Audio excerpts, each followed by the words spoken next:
Hi everyone, and welcome to this broadcast. We're now live, but it's 1 minute to 12, so I'm going to wait a few minutes for more people to arrive. So if you're listening to the replay, bear with us and maybe skip to about 2 minutes down the track, and we'll get started then.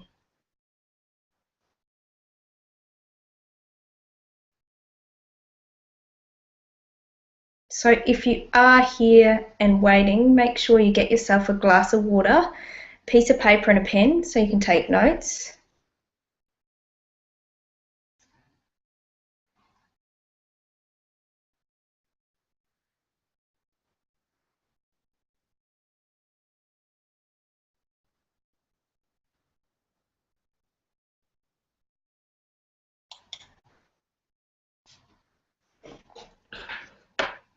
So hi and welcome to this webinar. We're going to start in 2 minutes, just waiting for a few more people to arrive.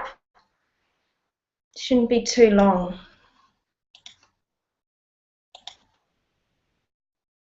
I can see a few more people coming on. Welcome. If you could just make sure you've got a glass of water with you, pen and paper, and minimal distractions if possible. I work from home, so you will hear a mower in the background at the moment. I can't control when my neighbours do their mowing, unfortunately. So, yeah, we'll do our best. So grab your piece of paper and a glass of water and get ready to take some great notes. Today is a content-only webinar. There's no sales pitch in my online events, and we're just going to share some great information with you on how to inspire your team to action. We're going to start in 1 minute, just waiting for a few more people to arrive, and then we'll get started. So for those of you who are already here, you can see that there is a chat screen on the right hand side that you can put in any questions, and you should be able to make that public or private. There might be a tick box for that when you ask questions. If you are here, just say hello and maybe put in an intention of what you'd like to get out of this session. So if you're a small business owner, if you're an executive, let me know that, what size team you've got, and what you'd like to get out of today's session would be wonderful. And we will go from there, because that just helps me to target this information, target my stories, target whatever stats or things I use to be more appropriate for the people that have showed up today, and those that get the replay don't get it targeted. So congratulations on showing up and putting the time aside. I know how busy you all must be to take time out for this webinar today. So we will get started. I'll just stop screen sharing so you can see my face. Hi, my name is Lee. I am a leadership coach, and I work both with small and medium-sized enterprises. I live here on the Sunshine Coast, so I meet a lot of small and medium-sized businesses here. And I also work with executive teams on team building, and also with leaders on understanding how to lead better, how to lead teams in a way where teams work cohesively, where they take autonomy, where there's cultures of 100% responsibility created. So this is my passion, this is what I do, and I'd like to introduce you to this webinar topic today, which came about as a result of many of the team leaders feeling frustrated that their team weren't as productive or weren't taking action and moving proactively forward. So they were feeling like, a lot of my clients were feeling like they aren't sure how productive their team members are, but there seems to be a lot of talking or a lot of gossip or not moving forward so proactively. And as a result of that, I looked at what are the foundational issues in the culture and in the leadership and in the team members, and how can we change that? So that's not a hopeless situation. I think the traditional response is, I need to hire better, I need to fire people, and that can be the case. It can be a case of we need to hire better and we need to fire people. But what I find actually is that people are responsive to environments where they're able to be more autonomous and more proactive. And these cultures can be changed, and they can be changed quite quickly. particularly within smaller organisations or within a singular team. So you might be able to change the culture of a whole organisation. I remember back when I worked as an occupational therapist and rehab consultant, I did a lot of work for the tax office. I did all their ergonomics training. And I would walk into the office and it had this terrible feeling, as you would imagine, that the tax office has. But one thing that I would notice is that each team had their own culture. Each team had their own feeling when I walked into there. And I could tell what my chances of a great outcome was going to be based on that feeling. I just got better and better at intuitively reading that feeling. And then when you meet the managers, you meet some of the key members of the team, you begin to understand why that culture felt so different from the status quo at the tax office. So let's have a look at the slides and get stuck into it. So my intention today is that you get value, that you take notes, and that you implement an action. So as you think of things to action as you go along today, I want you to write them down on your piece of paper, because you want to inspire your team to take action. You also need to be an action taker yourself, and that's one of the themes of leadership, is to always self-reflect.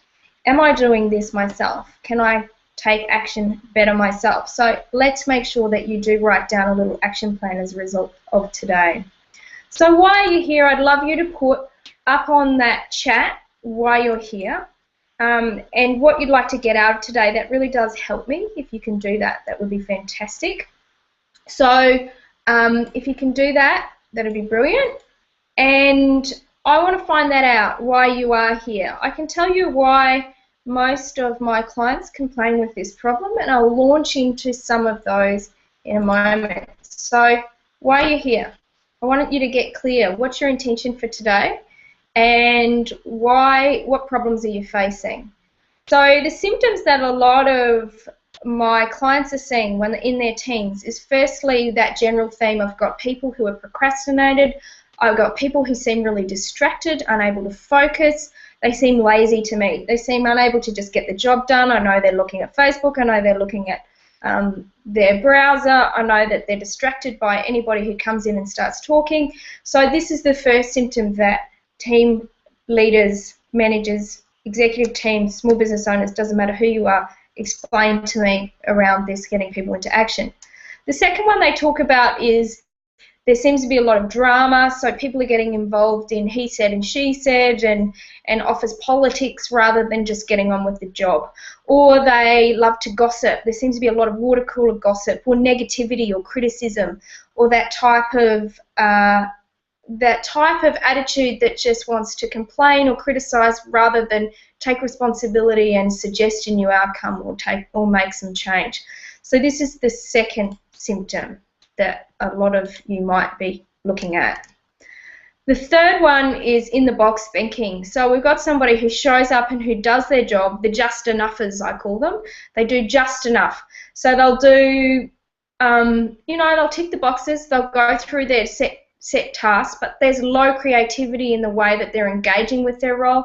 They're not taking initiative, and they're not doing what we call citizenship behaviours. So those type of behaviours of going the extra mile for their fellow team members or going the extra mile for the client, making the culture of the place feel wonderful when you show up to work. And this is a real, I guess, undiagnosed symptoms in some of the teams that I walk into, and I'll speak to the leaders and I'll say there's not a lot of creativity, there's not a lot of initiative, there's not a lot of people doing more than they have to. And how can we raise this within the organisation, within the team? So what does your ideal team look like? That's a picture of what the non-ideal team looks like. But what does your ideal team look like?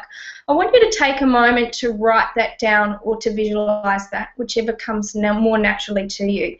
Because we can't achieve what we don't know what we want to find. So if we know what we want to find, then we can take proactive steps to get there. And this principle applies to your team as well. We'll talk a little bit about goal setting and the importance of that down the track. But if you don't have a clear outcome in mind, you can't get there. So what does that ideal team look like? Words that might spring to mind just to get you thinking: are they autonomous? What levels of responsibility are they taking in their day-to-day work? If you can post up what you'd like your ideal team to look like, that would be even better. And And as you post up what your ideal team looks like, or you write that down, I just want you to have a think about what that will give you when your team is more that way. What will that give you? Will that give you more time to focus on what's important for your job, or will that give you more energy, more time off? Will that give you freedom? Will that give you a sense of pride? Will that give you better results? Will that team make you and them look better? What does your ideal team look like, and what will that give you? So just take a moment there now. I'm not getting much up on the chat, guys, so if you can share, that would be fantastic.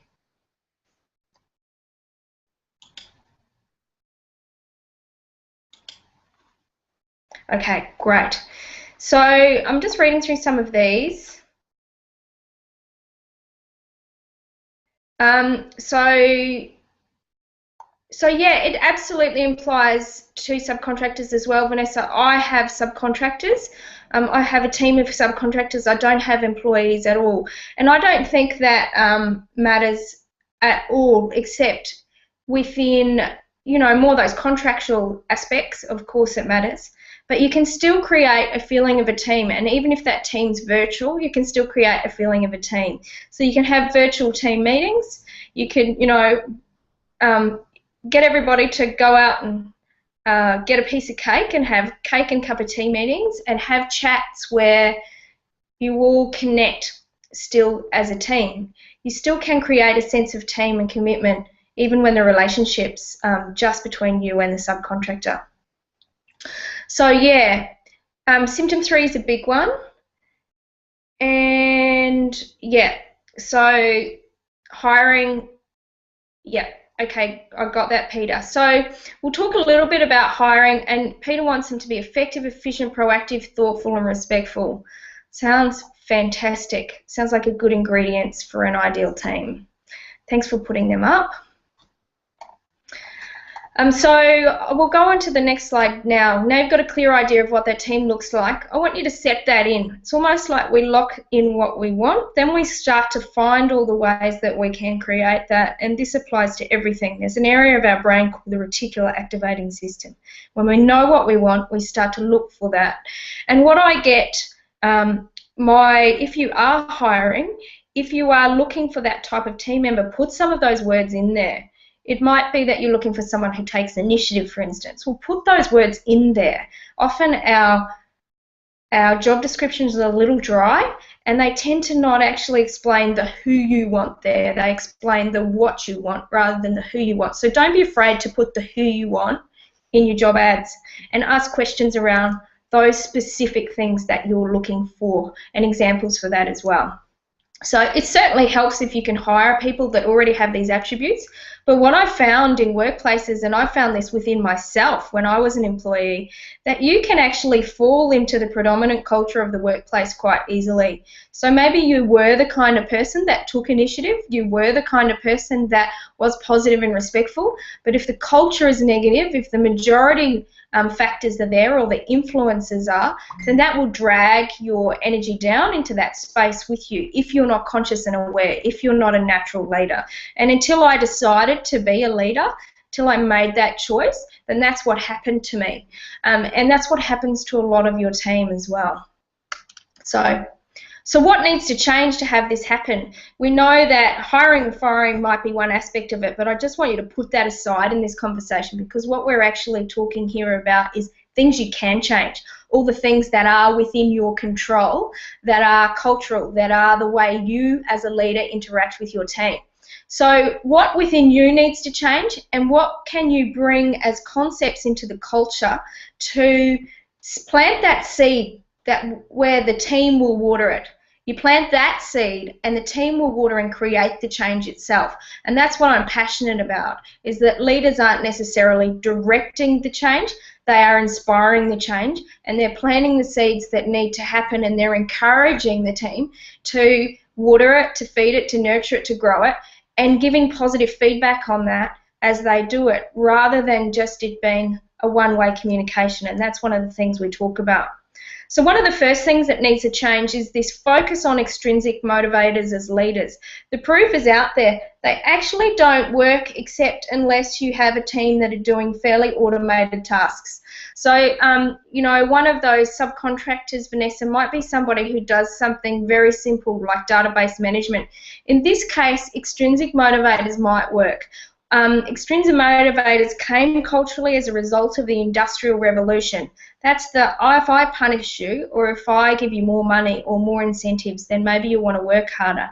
But there are consistent studies, scientific studies done again and again and again, that as soon as you make the task complex or creative or requiring any problem-solving perspective, then what this does is it increases the time that somebody can do a complex task, the more money you offer them or the more incentive you offer them for high performance. It's almost like the pressure kicks in, or that a focus on extrinsic reward limits our focus. It almost adds a blinders to it. So there's a great book on this called Drive by Daniel Pink, and a lot of the concepts that we talk about come as a result of me melding my wisdom with the facts that are in that book. So we're going to shift this focus from intrinsic motivation. Where do we shift it to? We shift it to intrinsic motivators. Now, intrinsic motivator is waking up in the morning and wanting to go to work, wanting to do a good job for my clients or for my fellow team members, wanting to do some of those positive citizenship behaviours I was talking about before. So what is that internal motivator or that internal drive made up of? We're going to talk about that a little bit today. So what needs to change is those extrinsic motivators. The answer is not to throw more incentives or more rewards at them, and it's not to throw more sticks either. So, you know, there are places for sticks and for carrots, and I talk about those individually with my clients because it's so situational specific about where and when they're useful. But there is too much focus on this traditionally as a way to solve the problem of low action in workplaces. It doesn't work. So what else needs to change? What else needs to change is feedback and goal setting processes. So what this means is that quite often the feedback mechanisms in traditional teams or they fall into a few challenges. The first one is that they're unsystematized. So Vanessa, this might be an issue for you. How can you systematize those feedback processes so that they are heard and expected, and people are expecting feedback, and and people enjoy feedback surprisingly. So what is your system for feedback? And your once-a-year performance review does not fit into a system for feedback. Can I just say it's not regularly enough, and we're going to cover that. And it also doesn't necessarily motivate people with the structure of the majority of those performance feedback systems that I have encountered in my work. So the second aspect there is goal setting processes. So quite often what happens in a team is you as the leader will say, okay, these are our outcomes, this is what we're trying to achieve. And there is no buy-in from the team with that. There is no, yeah, that's what I want to achieve as well. And quite often what you'll have in that space is you'll have a splitting in the team because the leader gets up and says, this is what we're trying to achieve. And part of the team gets on board with the leader because there's great rapport, and part of it goes, well, that's not really my result. What can I do just enough to make sure I can fly under the radar with this? And they're not necessarily thinking in those terms, but that's what's going on as a bigger picture process. So how do we engage them in full goal setting processes? We're going to talk a little bit more about that. But how I do that is we have meetings, or I help leaders run trainings where we put together a outcome-based training where the team sets the outcomes. And the leader has input into this, obviously, because quite often the leader has information that the team could really use. Like, for instance, when I worked in a billable hours context as an occupational therapist, we had a structured system of 80% billable. We had to spend 80% of our hours billing most of that. Well, I rarely met that. And then I got another boss that actually started off at a smaller business at 60%, which I easily met. And I got up to 70% reasonably easy. I was more experienced by this time. And then by the time I got to the 80% billable, one of the reasons why I was able to make that transition was she clearly communicated what the business needed to run, what the business needed to thrive, and what the business needed to grow in terms of financial outcomes. So she was totally transparent that 60% when we were achieving that meant that she was running either at a slight loss or a slight gain. She was barely paying her wages. And even in sharing that, it enlisted us into that whole goal, and we set our own targets. And so I set my target and I shifted them from 60 to 70, from 70 to 80, and I achieved that within 3 to 4 months. And we worked together, her with me, about ways we could do that and ways I could increase those targets. And because I was an active part of those goal-setting processes and I was setting them myself in a step-by-step way, then I got more on board and more productive as well. And to her, turnover, the difference between 60% and 80% is huge. So what will the difference be to your business if your team are proactively setting goals whereby they increase their performance by 20%? With no less stress. I had no less stress. I just did things a little differently and I managed myself a little differently. And that was part of my personal performance management plan that I put in place, that I took ownership of. And this is the shift we need to see in workplaces, is that's not directed to, it's starting to shift from the person. And so I'll talk a little bit about that as we go along. So what else needs to change? Lack of expectations. Lack of expectations about what I call an above-the-line culture. So above the line is that when you have a problem, you bring a proactive suggestion of a solution. It's that we don't engage in blame or gossip, that we take full responsibility for our outcomes and for our area of work and for the results of everyone as a team. So this tone is set by the leader, and it's certainly assisted through training in concepts like above-the-line cultures, but these are concepts that you can discuss and bring in. And even the participation in culture, I also encourage you to run meetings where you say, okay, what are our values here and what kind of culture do we want to create? And let's create that as a team. Even if there are organisational values that sit above that, let's create our own team culture, our own team values. What do we want this place to be? How do we want this team to be? Maybe we want more fun. And so maybe we want it to be more proactive, whatever the team comes up with. And then they are watering that seed. They are growing that tree, and they are participating in the cultural growth of the team. So that needs to change as well. So what are the 3 components that Daniel Pink talks about? 3 components to inspiring motivation, and I've adjusted these and changed them a little bit. But the first one is the one I always start with. If you ever see me do any online event, we talk about purpose, because without a compelling purpose, without a compelling reason why they're getting out of bed in the morning, that is communicated to them and where they have their own dialogue with it as part of their performance management plan, then there is no what am I moving towards.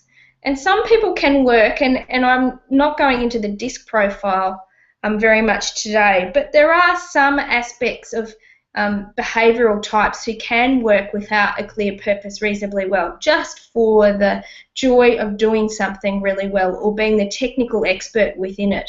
But there are other profiles on the DISC profile that without a compelling purpose will become disengaged and bored really, really quickly.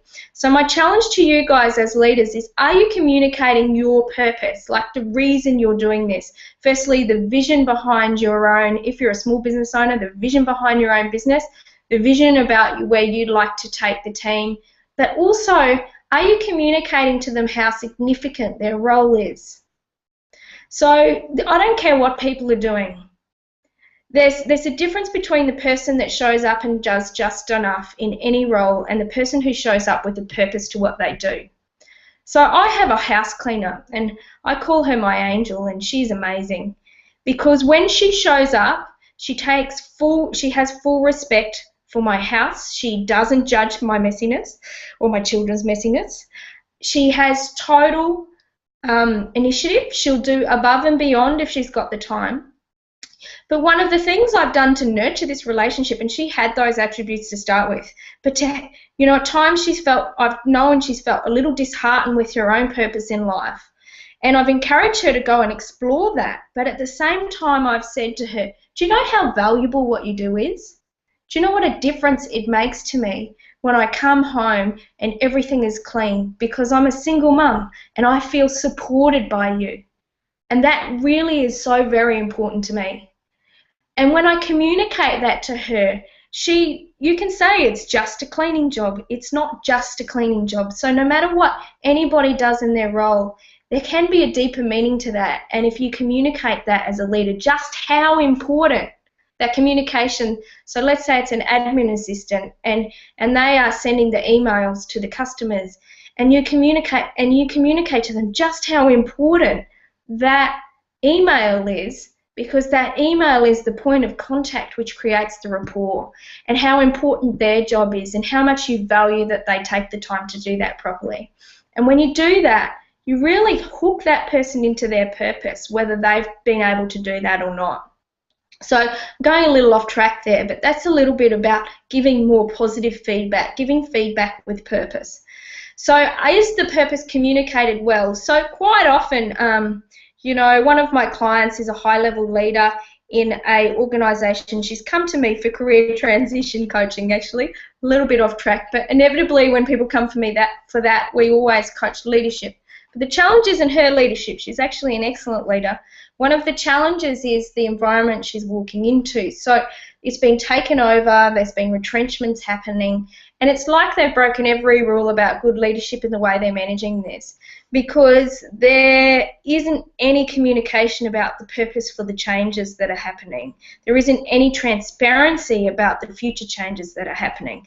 So the more you can communicate this purpose, and what they're going to see as a result of that is that she's already reporting within herself and her team lower productivity, but she's also reporting that this is really leading deeply into the organisation in terms of the culture and the positivity. And that can take a long time to turn around. It can take within a whole organisation, from top to bottom, in a large organisation, it takes a while to turn around. Within a team, it can happen really quickly. So that's really important. You can destroy this stuff really quickly, and you can build it quickly within a team, but in a whole organisation, that can take time. So compelling purpose, communicated, and participation in.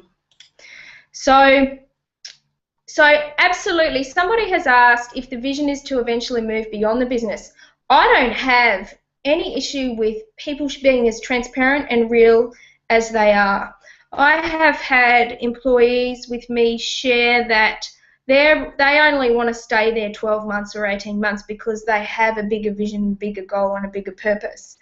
And because that person's being valuable, and because that person's engaged 100% in the workplace, to keep them engaged during that transition, whenever that is in their life, I have absolutely supported that. And I've said, well, what can we do to help you to gain some more skills in that area? Because I want that person to show up with 180%. They're valuable.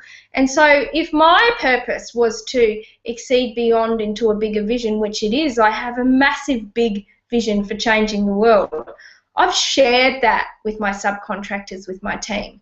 And that actually helps them to feel like Lee has a bigger picture here. Lee has something really important that she wants to achieve by the time she's 65 or 70. So if I'm helping this, I'm helping her along that stepping stone. So share all levels of your vision. You know, obviously in bigger organisations that might be a little bit political, and you might be a little bit restricted in that, but there are ways you can share what you want to develop as a person without maybe sharing too much, if that makes sense. So if we go into compelling purpose, so the three components that Daniel Pink talks about in his book, I've got them in a different order. The first one is autonomy, and autonomy is a passionate subject of mine. I'm a person that thrives on autonomy. In the DISC profile, I'm an I profile. So I like being left to my own devices and trusted and given full rein to fly and to do the job my way. But I also do like those boundaries of this is what I need to do and these are my expectations. So what we find is that people find that intrinsic motivation more with autonomy. And so that could be in a lot of levels. So firstly, autonomy around when they're able to do different tasks. So for some people that works better to do the high detail tasks in the morning and for others it works better to do the high detail tasks in the afternoon, the creative things in the morning, or it works better to do it early in the week versus later in the week. So do your team have autonomy around when they can do things, or are you dictating that? Or, you know, if you're dictating that, that might be essential, but is there movement within that? Is there autonomy on how they do things? So there are times for autonomy and there are times for not autonomy, because a lot of the times when I'm working with business owners and they have complaints about their staff members' performance, it's actually a systems issue. It's actually that the system isn't clearly defined. So we want to give them a clear system and then give them autonomy within that, or you want to give them periods of autonomy for them to work on projects that are more creative, where they can work out how they do things their own way. Whom they do it with is one of the discussions Daniel Pink has in his books, is whom they do it with, and this is when you've got teams that are working together where they might be able to choose team members to work with, and that can be really useful. So with one of my subcontractors, I asked her to employ somebody she wanted to work with to hand over some of her role, which was the more menial tasks. So then she became the person that managed them, and then of course I okayed that because they were doing my work and I did the final sign off there. But she had autonomy around who she chose to work with, and that was really important to me because I knew they'd be working together, that they got along well, and that they had those commonalities in what she saw was important for the role. So and the what. So the when, how, the whom, and the what. How much autonomy can you give them around the what? Sometimes you can, and sometimes you can't. So David's put up ego is the biggest problem to learn, and ego is massive here. So, you know, we end up with, and this is one of the things I talk about with leaders, is to model dropping the ego. So this is a little off track, but it feels important to mention it. But one of the ego has 6 needs, and I work with the 6 needs of the ego in terms I will explain them to teams where I notice there's a lot of ego going on. And these are to judge, to justify, to know, to get even, to look good, and there's one other. But I can't remember it right now. But the judge and the justify are really important because it's the ego need to judge somebody else, to justify, to blame. And when we can recognize these within ourselves, we can drop this. So training on that is really useful for teams. So autonomy so getting back on track, autonomy is one of the 3 components of inspired motivation. How can you embed autonomy into their role? How can you give them the freedom to fly, particularly if they are those I types or those D types that thrive it and need it? And if you don't know the DISC profile and you want to find more out about it, just email me, but we don't have time to go through it at this point. But basically the D is the natural decision maker, the bull. The I is the natural entertainer or people person, the social person. They both thrive on that freedom and that autonomy. So the third component of inspired motivation is mastery. So I explain this differently to Daniel Pink. I talk about this as the ability to either diversify or to niche, depending on their need, depending on their behavioural profile and their need as a person. So, for instance, the C type, which is more the analyst or the professor in the EDIS profile, they love to go deep and narrow on a topic. So to be the expert in that specific form of coding in IT, that person's probably a C type because they are the expert on a narrow niche. So giving that person that opportunity to become the technical expert on that one specific topic. And I've seen this done really well with an admin team where we separated the roles even further and gave someone full expertise in the accounting and bookkeeping aspect and the invoicing aspect of the business, which surprisingly enough would be as boring as to me, but for her, really gave her that sense I'm mastery, I'm an expert on a topic, and she just loved it. And we separated out some of the other roles and gave them to the other people that were more interested in that social component. So mastery in terms of niching can really support your team to be intrinsically motivated, giving them the opportunity to develop that, which means that when you have those discussions around what do you like doing, what are you good at doing, what do you want to do more of, would you like to take total ownership of that and run with that, which is autonomy again, you're giving them that opportunity to develop that mastery. On the other hand, diversity is also an opportunity to develop mastery. So for some people, to put them in one role doing the one thing is as boring as it can be, like me, and therefore if you have lots of different opportunities to develop a broad scope of skills in different areas, they prefer that. So looking at whether in developing mastery your team would prefer to niche or would prefer to have a diverse form of work, and giving them as many options as possible with that is excellent. So with one of my with my virtual assistant is that I just sometimes culturally people from different cultures aren't as good at communicating their wants and their needs and their desires. So I just was picking up that she was doing a different type of work first and that she actually wanted to become more technically proficient at that. So I gave her that opportunity to niche in that, and I asked her if she wanted to, and she did. And so we took some of the other roles off her and she niched primarily in that. So mastery is that ability to firstly have the autonomy to be able to diversify or niche depending on what their goals are. Around mastery, what's really important as well is the clarity of the goals. So if I'm to master something, I need to have real clarity on what it is I'm going to master and what I'm working for. And nothing builds that sense of I want to get up in the morning than the feeling of mastery. I love coaching my clients, and one of the reasons I love coaching my clients is it gives me all these attributes. It gives me autonomy, it gives me the diversity, and it gives me that sense of mastery and building mastery and diving deeply into becoming a better coach each and each day. So can you bring that mastery into your team and help them to do that? One of the most important ways to bring a sense of mastery or ability to grow and develop is through feedback. Surprisingly to a lot of team leaders and managers, quite often what happens is that because they're people that are reasonably autonomous and they're reasonably good at assessing their own skill development and setting their own goals and going forward and making their own stuff happen, they don't understand how difficult that is for other team members to assess how well they're doing as they go through.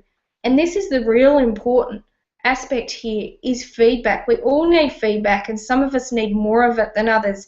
And knowing within your team meetings which ones need more feedback, and which ones need less, which ones want it frequently, is a matter of communicating with them about that exact topic.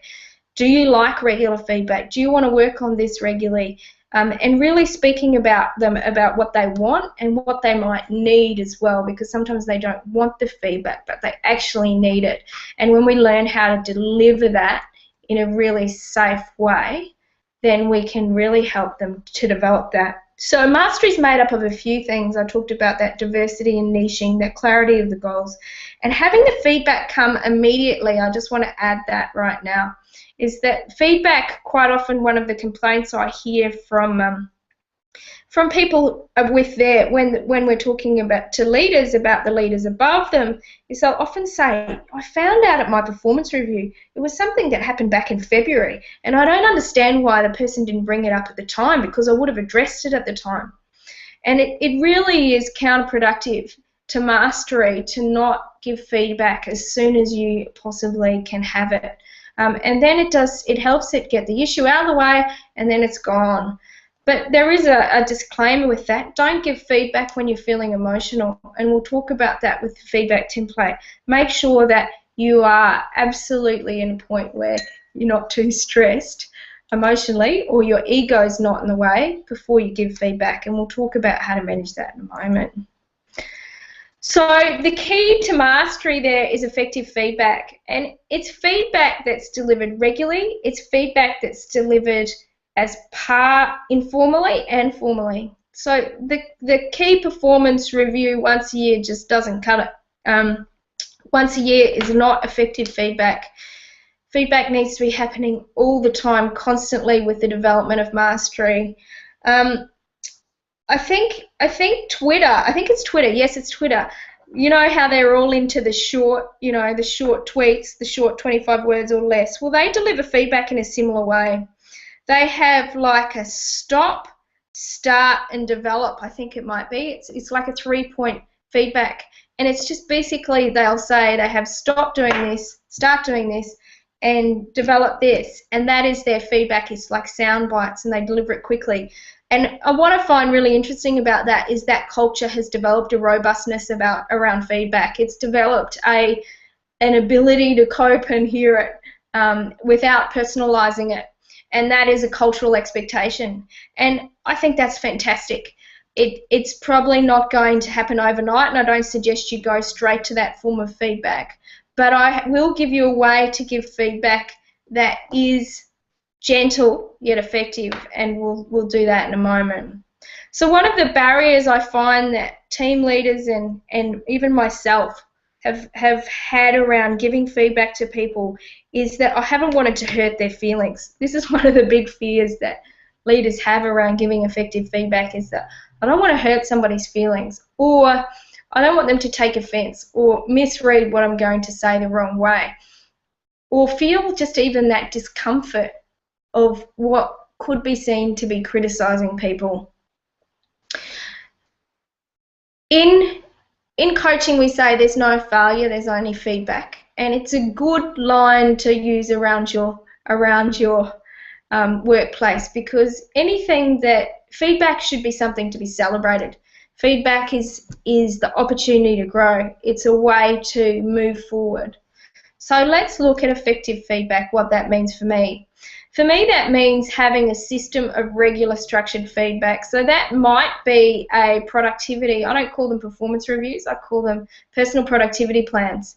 And basically, I help the team leader or business owner put together a personal productivity plan that is a working, ongoing document that's shared between the team leader and the team member, accessed at any time for changements between those two people, where the ownership of that document is really with the member themselves. It's their own personal productivity plan. So I encourage the use of that type of a system that is regular. If you're going to do the traditional form with your KPIs ticked off from a 1 to 5, then do that more regularly than once a year. Make it every 3 months, every 6 months maybe, if they're a subcontractor and their job is simple. But whatever you do, make it a system and put it in your calendar. So it needs to be frequent, and it needs to happen soon after. I've already talked about that. So I have up here a little infographic, and it's one of my free products that I have clients download who are interested in getting on my mailing list, is this effective feedback formula, and it's something that is based on about 5 different forms of feedback. It's best practice, and there's a whole heap of evidence base for doing it in this way. It is changed. So one of the points I've added to it, some of you might have heard of the 5F feedback framework in the past, but this one starts a little bit differently, and it starts with what's called a frame. So I'm just going to show you when you download this, and I'll email this to anybody who's attended to the webinar. I'll just send the email saying thanks for coming, here's the feedback template, I promise. But this is what it looks like here. It has you can use a template to firstly structure your feedback before you give the feedback. I don't suggest you read off it. What I suggest you do is, until you get really good at feedback, you practice using this template and write out the different aspects of it. And then after you get reasonably good, you can just come back to using this infographic to remind you. So let's go through it. The first one is frame, and this is to frame the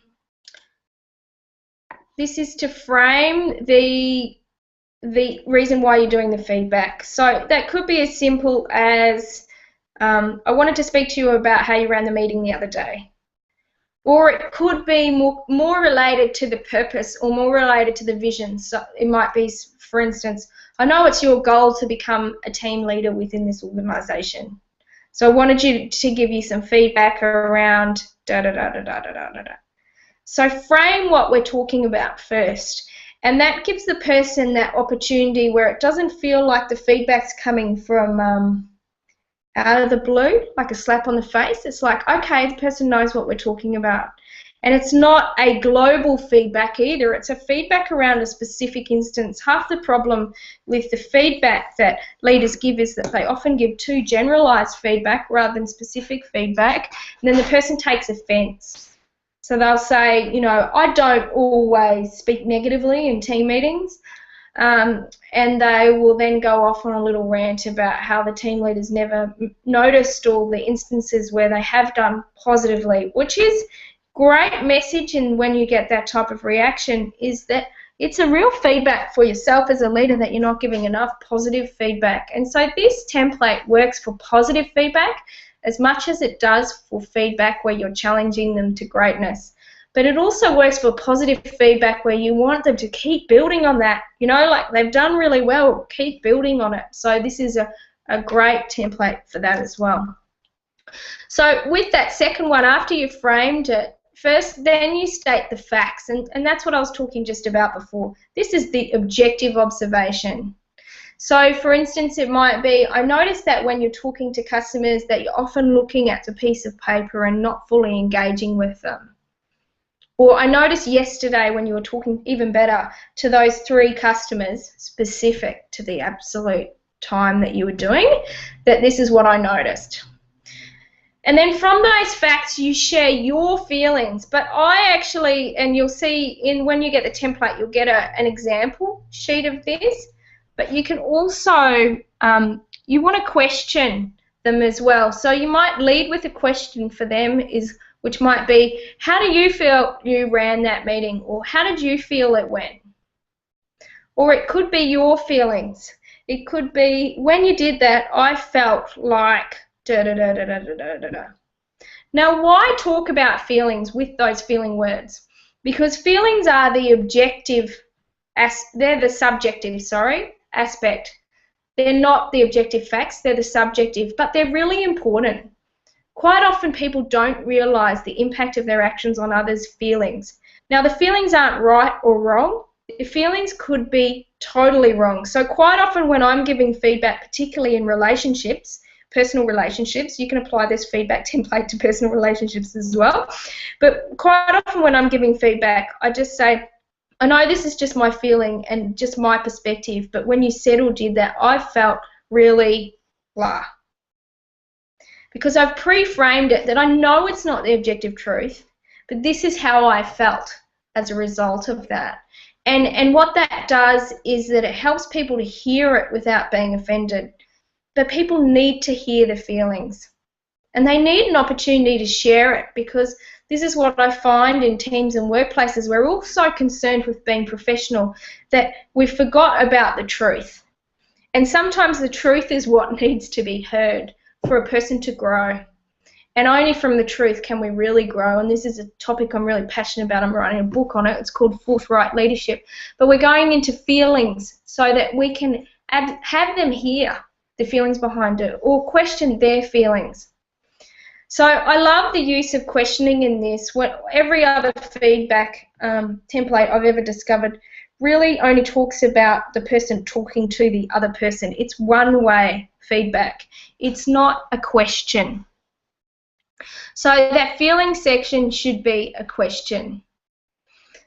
The findings is a statement of the outcome. So this is the summary of the facts and the feelings. It's the combination of both of those. So for instance, You know, when you ran that team meeting, I was really proud of the way you did this, this, and this, because that has led to this outstanding outcome of being able to da da da da da da da. So it's a statement of the outcome. And then and that's a positive example, but it could equally be negative, and it's a combination of those facts, what I saw, and my feelings about it. What it's led to is this outcome. And sometimes that outcome could be a question, you know, it could be or it could even be a further feeling or a consequence. So that's led to me to feel like I can't trust you in managing this project in the future, and I'd really like to be able to do that. And then I would move into the next question, into the next aspect, which is the future with a question. So it might be, I love question for the future. So what do you think we should do about this situation? Or, so moving forward, how do you think we can regrow that relationship with this customer, or build upon that relationship with this customer? And then have them share their ideas first. What I find is that people have more awareness, or they have more, in coaching we say all the answers are within us. They have the answers within them. They just needed you to ask the question. So in this own way, you as a leader become a coach, and you ask the question. And in asking that question, you elicit that wisdom that's within them that they didn't even know they knew they had. And this empowers them. It empowers them to ask themselves those types of questions in their own life. It empowers them to know, yeah, I actually know how to fix this. I actually know how to do better. I actually know how to move forward with this. And when you get that response within them, you get ownership. So question this, and then add to it. You know, so I will often ask a question, then I will say to my coaching client or to my subcontractor, I'll say, can I make a suggestion as well? And they'll say, inevitably they say yes. And I'll say, can I make a suggestion that you do da da da da da? Well, would it work for you to try da da da da da? And so in this you get to share your suggestions or directives. But there might be things that you need to see happen. So you could say, well, you know, I need to see that the system is followed in this and this and this way. Outside of that, it's up to you the way you do it. How do you think you could build upon what you're doing at the moment to get a better outcome for the customer? So there could be directives and questions. So have a play with both of those in the way you structure your feedback. I love this feedback template. I think it makes all the difference. I cannot emphasize how strongly enough how important your feedback as a leader is, and how personally people take it, and how much power you have without realizing it in the way you deliver your feedback. And when you do it in this way, it can be heard. Whether it's comfortable for you or for the other person or not is not the issue. The issue is the feedback needs to be had, and it will be uncomfortable delivering some of this feedback. I'm still, despite using this type of approach for quite a long time, I'm still uncomfortable delivering feedback that I know puts the other person in a vulnerable position. And I need to do it regardless. I need to do it regardless of those feelings. So I'm encouraging you to take this, to not avoid feedback, and to take this template on and have a play with it and see if it works. And if it doesn't work for you, let me know why, and I'll refine it, because that's how I learn as a coach. It's by having feedback from you guys. And I often change my approaches based on feedback from my clients.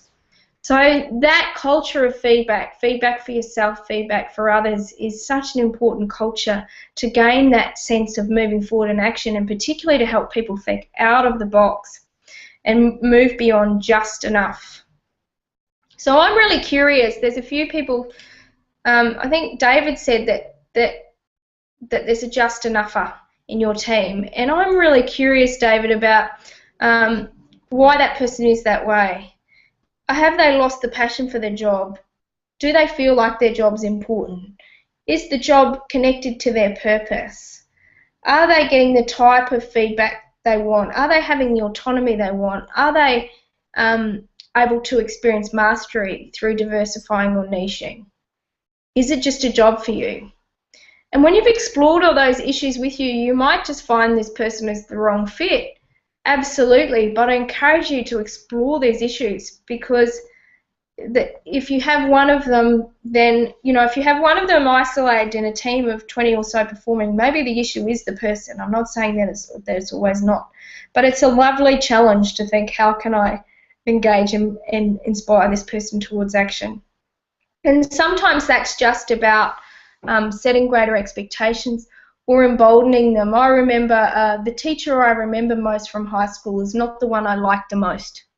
The teacher I remember the most from high school was the teacher that said to me in grade 9, when I was performing at below C's, low C's in science, and we'd done one of those standardised nationwide kind of voluntary tests, and I'd come back as a high performer, and the teacher threw the exam onto my desk and said, "See this? I know in all this time that you can perform better than this. I know you can do better than this, and I expect to see better from you." That's the teacher I remember from school. And it wasn't because, in that moment, it actually didn't change my behaviour, because I was too entrenched in my just enough pattern, because I had a fear of succeeding, because I had a fear of failure. If I did this sense of just enough, this is the deep psychology behind some of these patterns. If I did just enough, then I couldn't fail by really putting myself out on a limb and really risking looking like an idiot. It was better for me to do just enough. Besides which, the huge fact was that the school didn't engage me in a purpose that inspired me, which is an I issue. So there's a lot of issues that can sit beneath this type of behaviour. But I remember that feedback, because it made me realise that I could do more, and that it was a choice, and that I had that ability, and she believed in me, and I remember that. So, yeah, so practice your feedback skills. I really implore you to do that. I'm really conscious of time, and I want you to fire in any questions. Yes, Peter, I will, what I'll do, Peter, is I don't have a copy of those questions because I have literally just fired them off the top of my head. But when I email out that performance, it does have a few examples of those. And I suggest you listen back to the replay as well. Just fast forward it to that point, which was about 10 minutes ago, so that would have been about 40 minutes through. And just have a listen and write them down. I do have some questions that I walk through with when clients who are coaching with me, when we set up performance plans, or I call them personal productivity plans. Then what we do is we go through a series of questions to elicit from the person what their goals are, and so that's a similar process, but I do that one-to-one with people, because we adjust it depending on the industry and the issues. So in your performance plans, or personal productivity plans I call them, go beyond KPIs. KPIs are important. I think it's really important that people have in their head the 3 main goals they need to achieve. If you can do all the KPIs and then circle the 3 ones and say, I want you to focus on these 3. 3 is about all we can really focus on from a goal perspective at a time, particularly when it comes to performance. The other KPIs tend to just be systems. They're just, you need to follow the processes, and that might be a KPI for someone. For me, that definitely was in my role in OC Rehab, is that I'm an I energy, not great at following systems. So it was actually an issue that I needed to be able to follow systems. That was a KPI. So the other KPIs, I want you to make sure that you include in some of those subjective KPIs, those inspiring KPIs, those make a difference KPIs that tend to inspire those different personality types. You also want to look at okay, great, Peter. I'll talk about that a little bit at the end, so just hang on. So how do they want to be managed? 2-way feedback. So, during your performance plans, you need to be getting 2-way feedback as well. So you ask those questions like, how do you want to be managed? How can I manage you better? How can I support you better? What kind of feedback would you like more of? What would you like less of? What kind of work would you like more of? What kind of work would you like less of? What do you think, in what way do you think I am managing you well? What do you think I could improve? You know, if you want to give feedback and have it be heard, you need to be able to hear feedback and ask for it. So I think this is really important part of key performance plans or productivity plans, whatever you want to call it, is that it's a two-way process. And you can formalize that with 360-degree feedback, or and I run those for some of my clients. So one of my medium-sized business owners, I just completed a 360-degree feedback, and it was consistent across all levels of organisation what they said about her, and it was so good because it was something I'd already said, and I did the feedback just so I could say it again and say that everyone said this. And for her, it was just literally about being there less and trusting others more and being less in control. And that's a major challenge for a lot of leaders because it's their baby and they've built it and they want to see the place do well. So, yeah, so this two-way feedback is really, really important. Knowing what kind of behavioural profile they are, to me, is invaluable. I have flipped my EDIS profile to every subcontractor I have. I want to know who they are, what their strengths, what their challenges are, what they find easiest, what they find most challenging. Doesn't mean they're stuck into that. People have behavioural flexibility. They can do all aspects of the different roles that you give them, but some of them will be energetically easier for them and some will just take more energy, and I want to know that. Self-care and focus strategies, so they should include how, are you taking time out at lunch? Are you having when's the last time you had holiday? How's your self-care? How's your energy? Oh, at 3 o'clock I'm falling into a hump and having a chocolate bar. What do you think you could do instead of doing that? Would that support you? And it's not telling them what to do, it's questioning them on this. Focus strategies, how to minimize distractions, which is the modern day issue.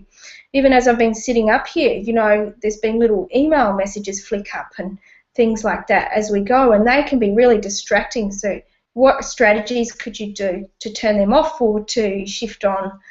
And then making the performance linked to career goals and core desired feelings. So this is about having the person identify what they want to feel when they're in their work, because we want everything to get a feeling. When the person says to me, I say to them, what's your goal? I want to push. I want a house by the beach. The reason they have those goals is because they want to feel something. So I then ask them, what do you want to feel? And it's different for every person.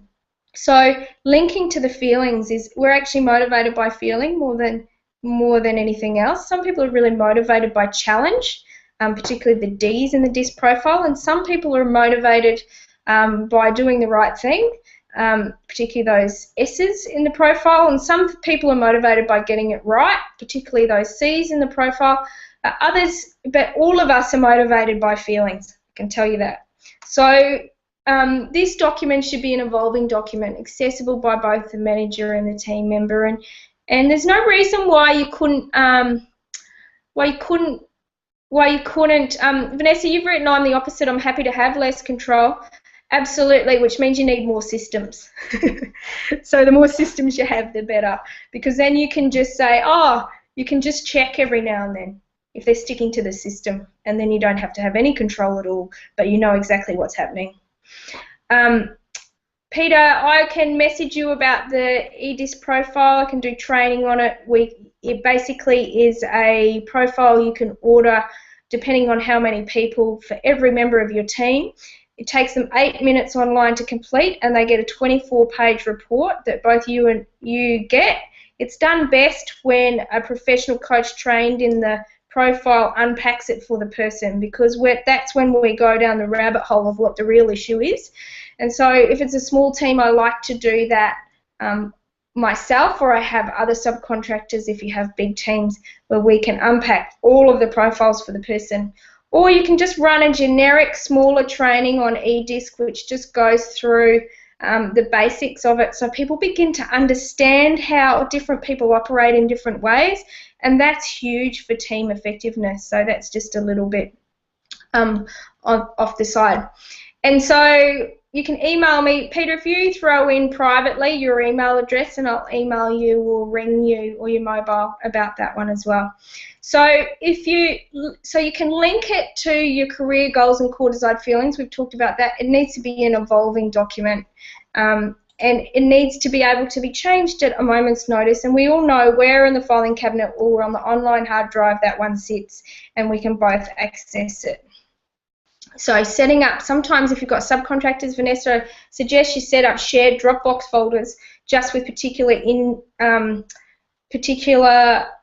team members, or shared Evernote folders. If you've ever got into Evernote, if you've got virtual people who are subcontractors who are not with you, unbelievable tools for efficiency in your life and making life easier. So let's talk a little bit about culture. Culture is like, it's this undefinable, but I like this little acronym. I think it helps get clear about what really creates great cultures. And the thing is, why I called it create culture is because the team creates the culture, the leader creates the culture. It's something that's created. It's not something you inherit or that's stuck there. It's something we can consciously create, and that gives us great influence when we really take ownership and responsibility for doing exactly that. And so this is congruence, so leaders walk the talk. It's respect and acceptance of other energies types, so that's where that EDIS comes in really handy. An expectation of the above-the-line culture, I always add that into my training, a discussion about what an above-the-line culture is. And so then during team meetings, if somebody says something that's really below the line, they can say, keep it above the line, guys. Let's think about what solutions we can come up with around this. And then alignment with vision and values. So is there alignment with the leader with the vision and values? Is there alignment with the team with the vision and values? There's a trust in the team, and there's a trust of the expertise in the team. And that goes from the leader to the team, from the team to the leader, from the team between the team members. There's an exchange of ideas and in values. So there's like healthy dissent. When everybody says, oh, our team's happy, we never have any, conflict or arguments, I'm thinking, oh yeah, it's like those relationships that never have any arguments. Somebody's just keeping their mouth shut here. So, unless the teams really work to that point, I think dissent is healthy. I think every now and then somebody's saying, oh, I don't agree with that, I think we should do this. And then those discussions, they bring out the gold, as long as it's done with that respect and those above the line type of ways of working. So let's look at, so those create cultures, how can you do that? And it's just a useful little acronym. If you look at that, whereabouts do you feel your team's falling down as a team, and whereabout do you think you're falling down as a leader? Because ultimate responsibility sits with the leader, absolutely. So create cultures. Create culture. It's a bit of a mouthful, isn't it? So I want you to, here again is my definition of leadership. It's the ability to engage, mobilise or inspire others in a common purpose. It does not require a position or employees. It's a mindset of responsibility, connection and initiative. So how to really create a team that is inspired to take action is to create a team full of leaders and to encourage the leaders in the team to have the autonomy to lead. And so it's about that mindset of responsibility, connection and initiative. To me, leadership is not a position. Leadership is a choice. It doesn't rely on position. So the next steps, I want you to write down your action plan. This is about action. It's about your action as well. And scheduling the first step. So I'm doing one webinar a month, and this is in aid of really helping support you guys, but it's also got a second agenda of helping me to write my book. Each of these webinars I'll have transcribed, and then I can take aspects from it and just use that to support me in that. And then you can book a 15-minute clarity session with me at any time. So there's a link there, and I'll pop it up. And I think I've got a pop-up here for this. Let me just check. Yep. Here we go. So it should be to the right-hand side. You can book, and you can click a link which gets you into my calendar, and we'll have a 15-minute chat around getting clarity about what you want and what you need to get there, and we'll go from there. So you can book one of those in. I'd love to connect with you if you know it's time to step things up a little bit with your team. So yeah, do that. And then now I just want to come back to questions. I know it's 8 minutes past 1. I tend to think that these go for about an hour, quarter to an hour and a half, but I know some of you will have to drop off at this time. If you do, thanks for coming along. But just pop into that question. So you don't need to, Peter, you do not need to purchase the DISC profile. Vanessa has said you can Google the DISC personality test. You can. The difference between it is that it's not statistically accurate. The extended DISC is an online profile that gives you an unconscious profile and a conscious profile. There are hundreds of thousands of respondents to that profile throughout different countries of the world. So it's buying a validated tool rather than buying just a questionnaire. And it gives you a accurate 24-page readout, which even puts things like what people's motivators are versus the things that don't motivate them, what their challenges are, what their strengths are, and they will vary immensely. Like there's something like there's multiple hundreds of combinations. It's not just the 4 of the DISC because it's looking at the different parts in each part. So that's the difference between just doing Googling online and having a profile. And so I love the idea of the respect meetings. I think that's fantastic, Peter. I think, can I just share that Peter runs a respect meeting every week? And yeah, so I think that's a great concept. Like, you know, why not run respect meeting or a culture meeting or a feedback meeting every week? That's one way to get direct feedback. And it's just interesting to see how some people will really talk up in those and some people will never talk up in a group. So you might have to meet with them one-to-one as well. That's a fantastic suggestion. So Vanessa, you've asked do I assist with systematization? Absolutely. I don't write them. I believe that when it comes to systems, that whoever has the system in their head, if that's you, then it might be you that needs to write the system, but sometimes it's the person that's doing the job. So I will say to my VA, I want you to write a system on that. She will have a go at writing it, feed it to me, and then I will change it a little bit, and then it goes into the systems folder. If you have a physical office, I really suggest printing the systems and having them in a binder so people can just grab it off the shelf. It's got some more of a tangible thing. They don't seem to want to open online folders as easily as they do want to do that. They do want to look at a piece of paper. So I suggest you do them and have them readily available if you've got a face-to-face desk. But otherwise, you have a folder that is systems, or you can, if you've got virtual assistants, the other things I've also done, Vanessa, is I've recorded, like if it's technologically based, I've recorded my screen and taken them through a process. And that is a really effective way of teaching people as well, particularly if you have more visual learners and more auditory learners in your team rather than just somebody who can read a process or procedure. They get pretty dry sometimes, so the videos can be a good way to do it. So any other questions? Fire away. I'd love to see a few more.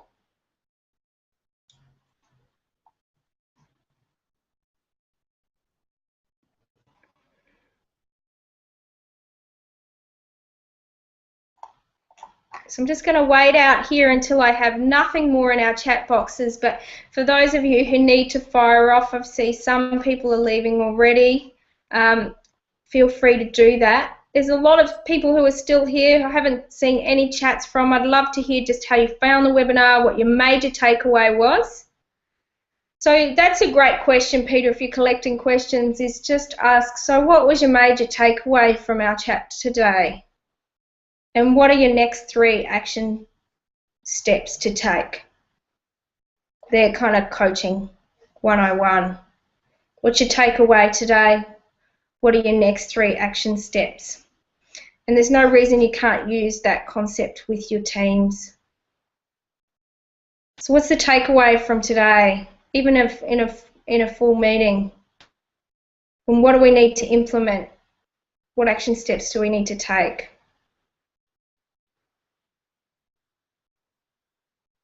So yeah, we're doing that.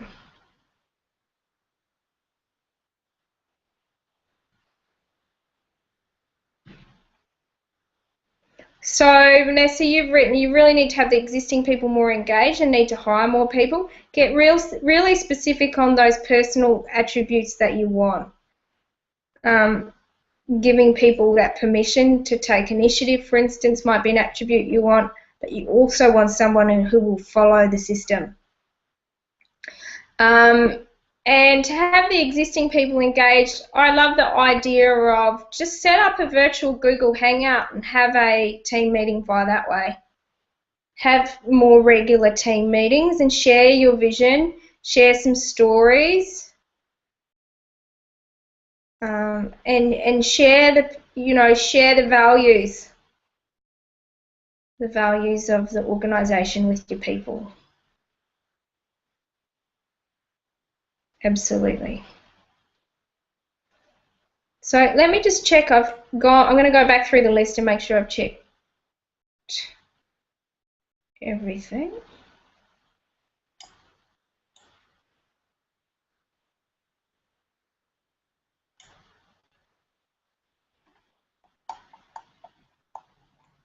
I think I've covered everything. If something I've missed, fire it in the question box.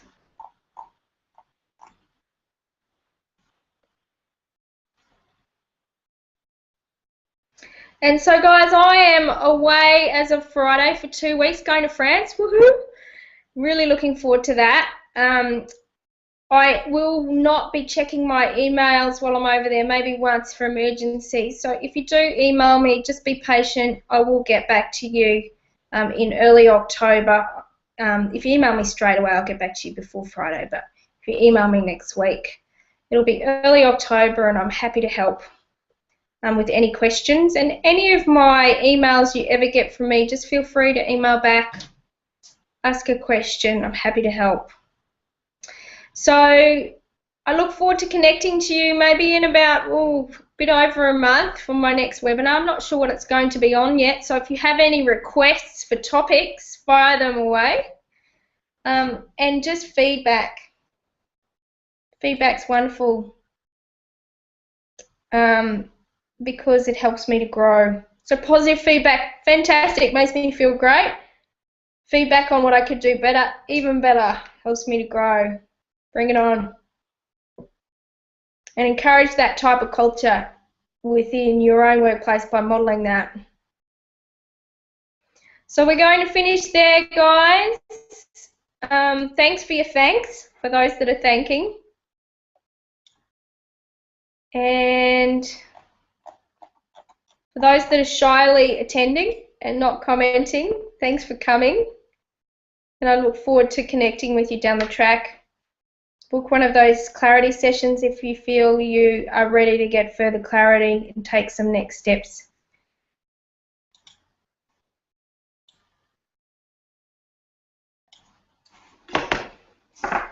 And I'll contact you, Peter. Thank you.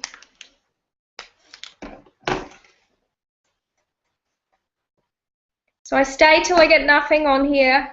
Thanks for coming, guys.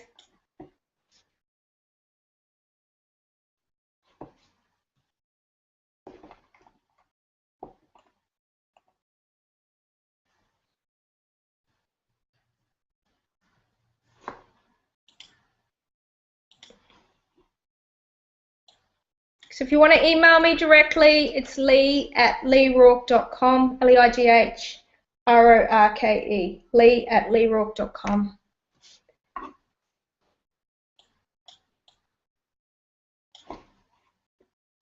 Awesome. Thanks for your time, everyone.